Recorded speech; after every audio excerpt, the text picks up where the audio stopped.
안녕하십니까. 평생투자 파트너입니다. 오늘은 6월 28일 월요일입니다. 오늘은 상반기가 이제 거의 마무리 됐잖아요. 벌써 6월 말이니까요. 그리고 이제 다음 주부터는 이제 7월에 이제 하반기가 시작되는 거죠. 이 하반기 때 어떤 시장에 대한 좀 분위기는 어떨지에 대한 간략한 생각을 좀 한번 이야기해보고, 그 다음에 최근에 시젠이란 종목을 전체 다 매도를 했는데요. 그 이유에 대해서 간략하게 좀 설명을 드려보겠습니다. 일단은 뭐 어차피 이런 시황은 계속 어떤 좀 달라지는 부분이 있기 때문에 그냥 현재 시점에서 생각해 보는 겁니다. 현재 시점에서 본다면 일단 기업의 이익이 어떻게 될지에 대한 고민이잖아요. 기업의 이익들이 계속 증가하는지 뭐 이런 것을 중요하게 봐야 되는데, 일단은 뭐 미국 기업이라고 하면 보통 소비가 결정을 하죠. 그리고 한국의 기업이라고 해보면 수출이 이제 결정을 하고 큰 기여를 하는 것이죠. 그리고 그래서 이제 우리들은 수출이라는 것에 굉장히 좀 중요하게 민감하게 좀 보는 부분이 있는데, 이 수출 데이터보다 조금 더 선행한다라고 하는 것들이 보면 뭐 ISM 제조업 지수가 있고요. 그러니까 저희는 이런 것들을 좀 중요하게 보고, 그 다음에 또 OECD 경기 선행 지수도 이제 선행한다라고 하죠.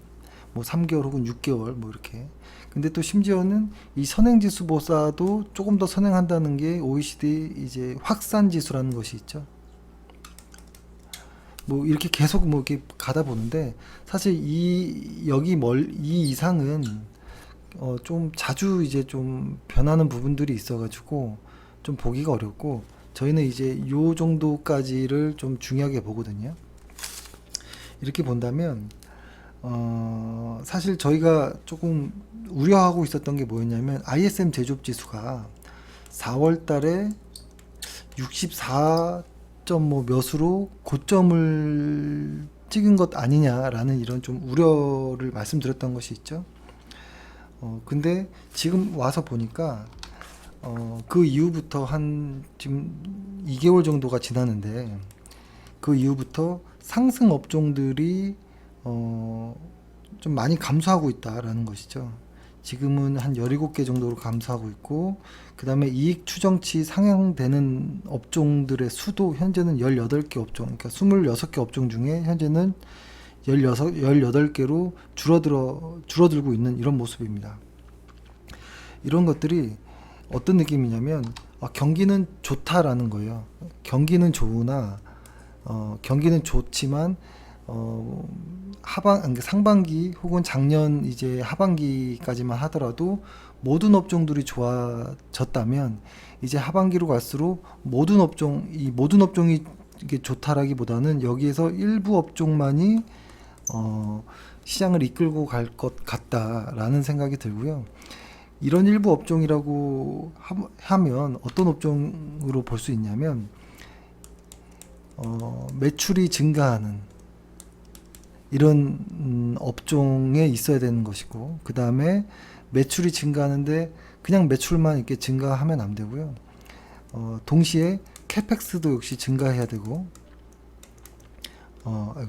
캐펙스도 역시 증가해야 되고, R&D 비용도 계속 증가하는 이런 쪽의 업종이라면 과거 패턴으로 봤을 때 시장을 좀 주도했던 경향이 있고요. 그럼에도 불구하고 잉여현금 흐름이 계속 증가하는, 그러니까 매출만이 증가하는 게 아니고 매출 증가하는데 앞서 매출도 증가하면서 계속 캐펙스 투자하고 R&D 비용도 계속 증가시키는, 근데 그럼에도 불구하고 잉여현금 흐름까지도 계속 신고가를 갱신하는 쪽의 업종들이 주도주의 역할을 할 가능성이 매우 높지 않을까라는 생각을 하고요. 이런 쪽의 업종은 아마 다들 아시겠지만 뭐 반도체가 있을 것이고, 저희가 지금 볼 때 그런 겁니다. 2차 전지, 그리고 자동차, 뭐 이런 쪽이 있을 것이고, 그 다음에 또 게임, 그러니까 소프트웨어 중에서 게임 혹은 뭐 헬스케어에서 뭐 건강관리 이쪽, 화장품도 들어갈 것이고, 그 다음에 의류도 좀 들어갈 것이고, 요 정도를 좀 좋게 봅니다. 근데 요거를 제가 이렇게 나눈 이유가 뭐냐면, 여기서 이제 조금 저희의 성향이 조금 보여질 텐데, 이런 것이죠. 구조적으로 성장하는 업종이 있을 것이고, 경기 순환형으로 성장하는 애들이 있을 거거든요. 근데 여기 경기 순환형에 포함되는 쪽은 사실 좀 투자하기가 좀 어렵습니다. 사실. 근데 보통 OECD 경기 선행지수와 약간 무관한, 그러니까 경기를 타지 않는데도 계속 성장하는 이쪽 게임이나 건강, 뭐 화장품, 의류 뭐 이런 쪽은 걸 저희는 사실 더 선호하긴 합니다. 너무 많은 것들을 알 수는 없잖아요. 그죠? 너무 큰 어떤 시장 지표들을 알 수 없는 상황에서 단순하게 그 기업이 진짜로 어떤 경기를 타지 않고 계속 현금이 창출되는지를 본다면 구조적으로 성장하는 이쪽의 업종들에 저희는 좀 더 관심이 있다. 현재로선.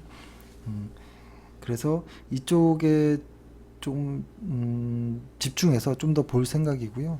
근데 다만 이쪽 반도체나 2차전지 뭐 자동차 역시도 하반기 역시 상당히 좀 증가세가 매출이나 FCF가 신고가를 낼 가능성이 매우 높아 보이기 때문에 요 정도에서 조금 관심 종목들을 좀 추려서 하반기에는 조금 시장을 한번 이길 수 있을까 한번 좀 고민해보는 이런 좀 시간을 가지려고 합니다. 그리고 이런 어떤 것들을 볼 때 사실 시장에서 보는 이제 중요한 것들 중에 하나가 시장의 어떤 컨센서스라고 있잖아요. 컨센서스. 이것들을 좀 봐야 되는 것이 있죠. 이런 시장의 컨센서스가 현재는 아까 말씀드렸던 이런 업종으로 좀 좋아질 거다라고 생각은 하지만 이것들이 계속 변하는 거기 때문에 이 컨센서스를 꾸준히 기록해 나가야 합니다.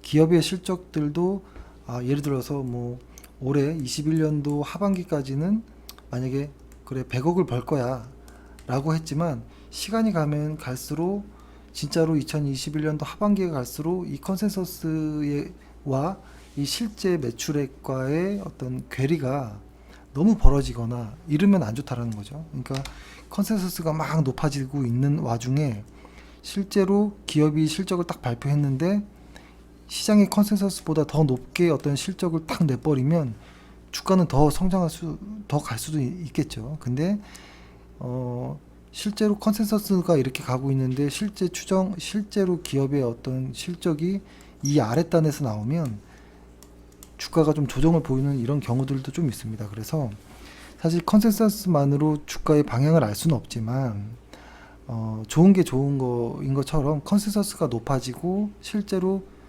실적도 좋게 나오는 이런 쪽을 좀 계속 관심 있게 좀 봐야 될 필요가 있다라는 생각이 들고 그 다음에 그런 업종들이 아까 말씀드렸던 그런 쪽이 아닌가라는 생각을 합니다. 그리고 저희가 그 시젠이라는 종목을 매도를 했잖아요. 사실 시젠은 과거에 이제 좀 오래 전부터 좀 관심이 있었고 매수를 했었고 그 다음에 올해 들어가지고 다시 한번 매수를 했었죠. 이렇게 두 번의 매수를 하고 그 다음에 이만큼 올랐을 때 여기서 이제 중간중간 이제 물량을 좀 줄였다가 그 다음에 사실 여기에 이렇게 주가가 이렇게 조정을 받고 그 사이에 뭐 증자도 있고 했지만 그런 건 빼고 이렇게 내려왔을 때 여기서 한 번 더 좀 매수를 해서 반등할 때 매도해야지 이런 생각을 사실은 했었거든요. 근데 여기서 일단은 계획대로 매수를 했고 두 번의 매도를 했고 그러니까 여기서 절반 매도하고 또 절반 매도 그러니까 50% 매도가 됐고 나머지 25%가 매도가 됐고 나머지 25% 물량으로 가지고 있었는데 이제 조정이 있었죠. 그래서 이미 매도한 물량으로 여기서 조금 더 추가 매수를 하려다가 하지 않았고 그냥 나머지 25%의 물량을 여기서 엊그제였나요? 이때 전체 다 매도를 했는데요. 이 매도했던 이유가 뭐냐면 사실 요때는 어떤 느낌이었었냐면 요때는 시젠의 매출이 그러니까 시젠 실적이 2020년도 1, 2, 3, 4가 있고 2021년도 1, 2, 3, 4 실적이 있잖아요. 근데 원래는 저희가 2021년도 1분기 때 실적이 피크가 되지 않을까라는 생각에 요 당시 때는 한 3월달 요 때는 그러니까 요 때는 그러니까 1분기의 실적이 2021년도 1분기 실적이 좋아질 거라는 이런 기대가 있었기 때문에 그런 기대하에서 좋은 주식이 싸네 이때 PER이 한 5점 몇 배까지 내려왔었거든요. 너무 싸네라는 생각으로 매수를 했는데 같은 가격대에 있는데 여기서 매수를 하지 않는 이유는 지나고 나서 실적들을 확인해 봤더니 1분기가 실적의 피크가 아니라 2020년도 4분기가 실적의 피크였구나라는 것을 확인했기 때문입니다. 이걸 정리해보면 이 주가라는 것은 EPS 곱하기 PER의 이런 과정이잖아요.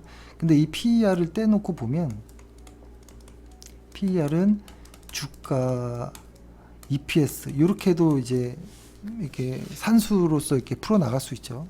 그때 PER이 낮다라는 것, 이걸 다시 정리해 보면 PER이 낮다라는 것은 주가와 EPS의 관계가 있을 때 어떻게 성립이 되냐면 주가가 낮던지 EPS가 오르든지 이런 관계잖아요. 그러니까 예를 들어서 PER이 낮아지려면 EPS가 증가한다든지 혹은 PER이 낮아지려면 주가가 빠지든지 이런 모습이어야 되는 것인데 요 3월 달에는 어떤 PER이 낮았던 이유는 실적이 증가할 것이라고 생각했는데 주가만 빠졌을 때였습니다.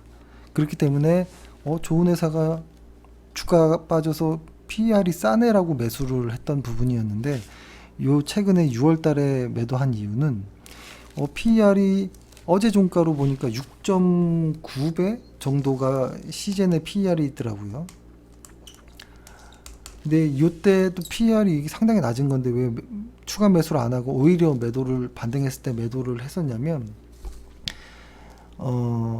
주가가 하락한 것에 PER이 떨어진 부분도 있는데 실적이 증가한 게 아니라 실적이 하락한 것이다라는 생각이 있었거든요. 그래서 실적이 고점이라는 것, 그러니까 실적이 하락할 것이라는 이 생각 때문에 실적이 하락하면 나중에 PER은 상승할 수 있거든요.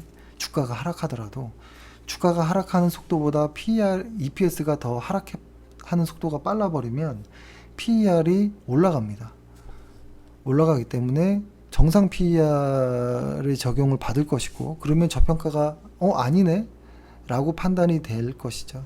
그때는 다시 또 주가도 안 좋은 영향을 받을 거라는 생각 때문에 시젠을 여기서 이제 완전히 매도를 한 상황입니다. 시젠의 실적을 한번 볼까요? 이렇게 보면은 시젠의 실적을 이렇게 보면은 이거는 뭐 아주 단순하게 그냥 매출만 한번 봐볼게요. 연간으로 보면 이렇게 보이나요? 1조 1000억이 2020년도였고 올해가 1조 3천억, 내년엔 다시 1조, 23년에는 9천억대로 매출이 올해가 연간으로 보면 피크로 보입니다. 피크로 보이긴 하는데 분기 실적으로 돌려서 보면 2020년도 4분기가 4천억대로 실적의 정점을 찍을 것 같아요. 일단 시장 예측치들로 보면. 그리고 2020년 1분기, 2분기, 3분기는 이제 3천억대로 2020년도 4분기 때의 매출을 넘어서지는 못할 것 같은 이런 모습, 이런 우려, 실적의 우려가 있기 때문에 PER이 낮지만 PER의 어떤 속임수지 않을까라는 생각에 매도를 하였습니다. 예, 오늘 일단 이렇게 방송을 하고요. 정리해 보면 일단 가장 우려되는 것은 경기는 좋을 것이다라는 것. 근데 우려되는 것은 ISM 제조업 지수가 4월에 고점을 찍었고 두 달이 지났는데 상승하는 업종들이 조금 준다라는 이런 좀 불길한 생각이 든다라는 것. 근데 다만 이걸 하나 보여드려야 되겠군요. 다만 여전히 EPS 코스피 어떤 영업이익 전망치는 계속 좀 오르고 있기 때문에